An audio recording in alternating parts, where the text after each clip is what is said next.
Welcome back. Figures released by the Gambling Commission suggest Britain's wagered £46 billion on fixed odds betting terminals last year, up 50% in just 4 years.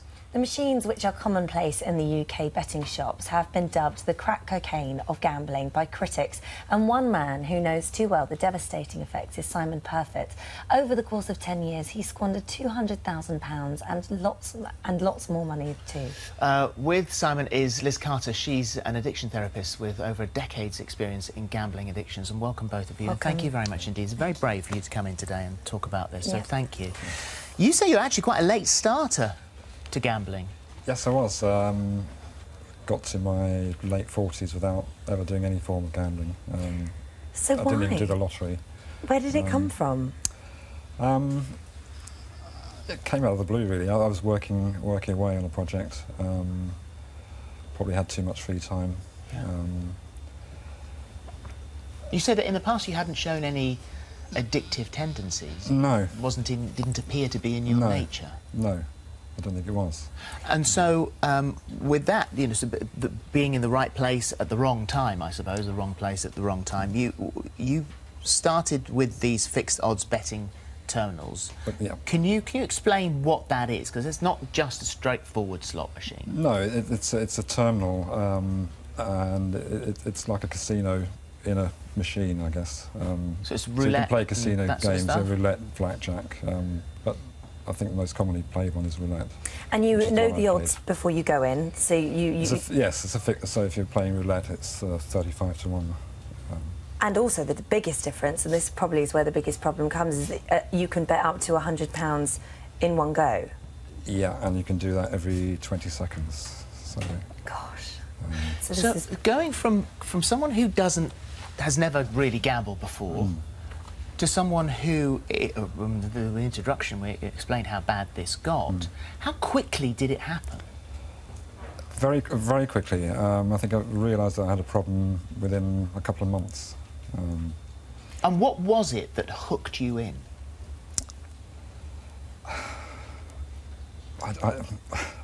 It's almost like a physical sensation, I think. Yeah.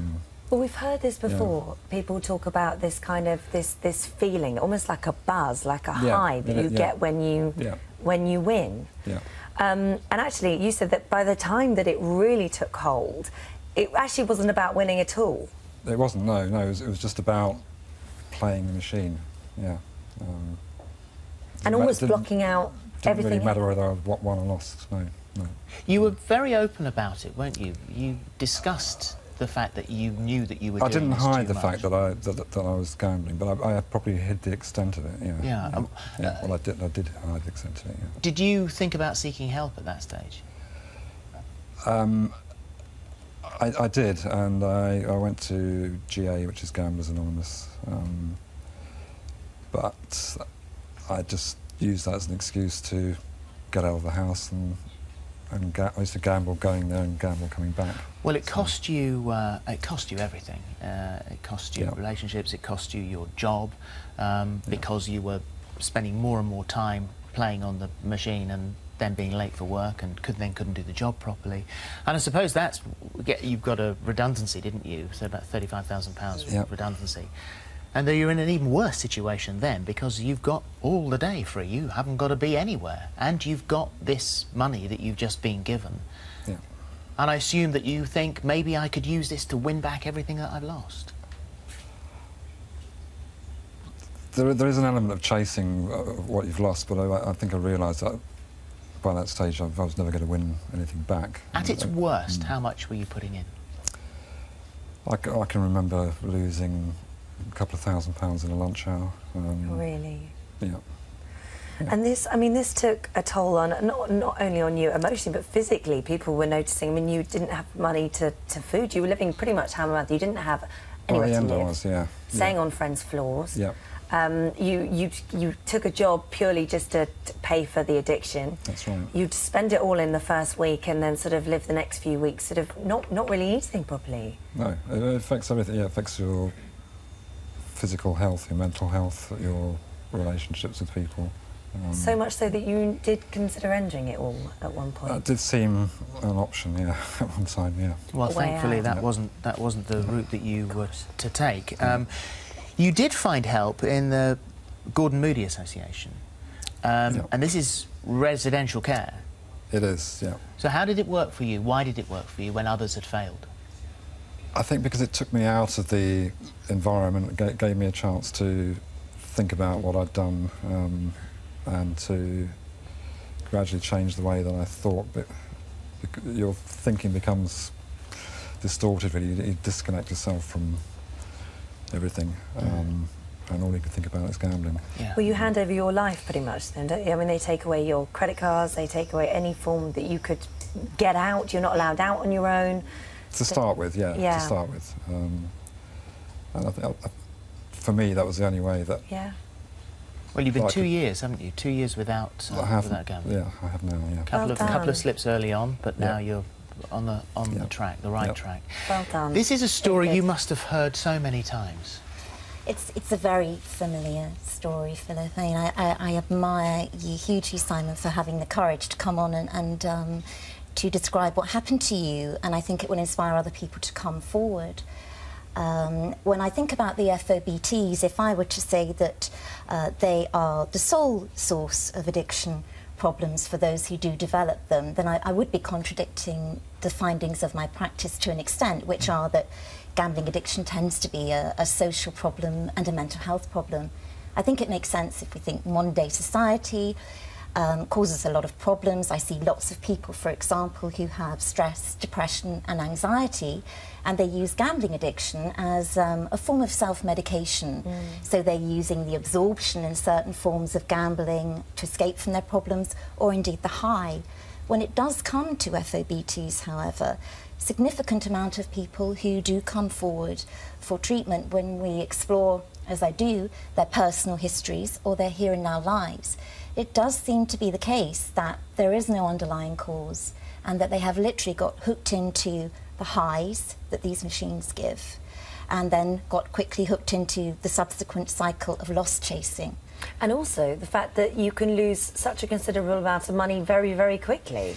There's something about the rapidity of play, which is a hugely significant factor. And I think with gambling addiction, it's much misunderstood because we can get very fixated on the amount of money that's spent and lost. And of course, that is hugely devastating. But what hooks someone in initially, I think as you were describing, Simon, is the feelings that someone gets. The high is equated with the win, and the loss is a great crashing low. So if we imagine, just as you were saying, that that can be repeated every 20 seconds, someone can be in a roller coaster moving very, very fast, high, low, and people describe it to me as literally crazy making. So what's the answer? How do you, if you recognise yourself here, how do you break the cycle? Who do you talk to? I think somebody needs firstly to recognise that it's all right to feel there are two parts of them in action. With any of us, if we have an addiction, there'll be one part that recognises it's a problem and wants to do something about it. Another part that's very scared. We're addicted to it for a reason. No matter how much it's destroying life, we like the feelings that it's giving us and we fear how we're going to manage without it. So it's okay to have both of those parts and firstly seek professional help. Discuss it with somebody who understands, ideally, what gambling addiction is about. And for those people who have found themselves hooked on this particular form of gambling, should there be, do you believe, legislation that would cap how much you can feed into these things? I think amount of money staked would help, and also to look at the speed. As we said, it's the rapidity of play. I don't think the machines are suddenly going to disappear off of the high street. I don't think gambling at the level of prevalence, availability of products is going to suddenly decrease. But I think what we have to look at is regulation, as we have right now, increasingly looking at that, and also understanding what drives gambling addiction more. As I said, it's very much misunderstood. Well, I've got a statement here from the Association of British Bookmakers. He says problem gambling in the UK by international comparisons is very low, but one problem gambler is one too many for our industry, and we are always looking at ways to increase player protection. It is why we've introduced a new code of conduct which includes a range of new measures to ensure responsible gambling. These include both voluntary limits and mandatory alerts on both time and money spent on the machine. It's a lucrative business. Yeah. Britain's gambled £46 billion on betting terminals last year. That's a lot of money. I think, as I said earlier on, with any addiction, we do have to look at it in the social context. And it is a sad truth that society at the moment it's a pretty difficult place to live. And I think we're seeing not only more people developing problems with gambling addiction, but also with drug and alcohol problems. So we do have to look at the whole package. Well, thank you both. Thank you. Simon, Thank you thank you very much Yeah. indeed, and highlighting that for us. Liz, thank you very much indeed as well. Thank you. Thank you.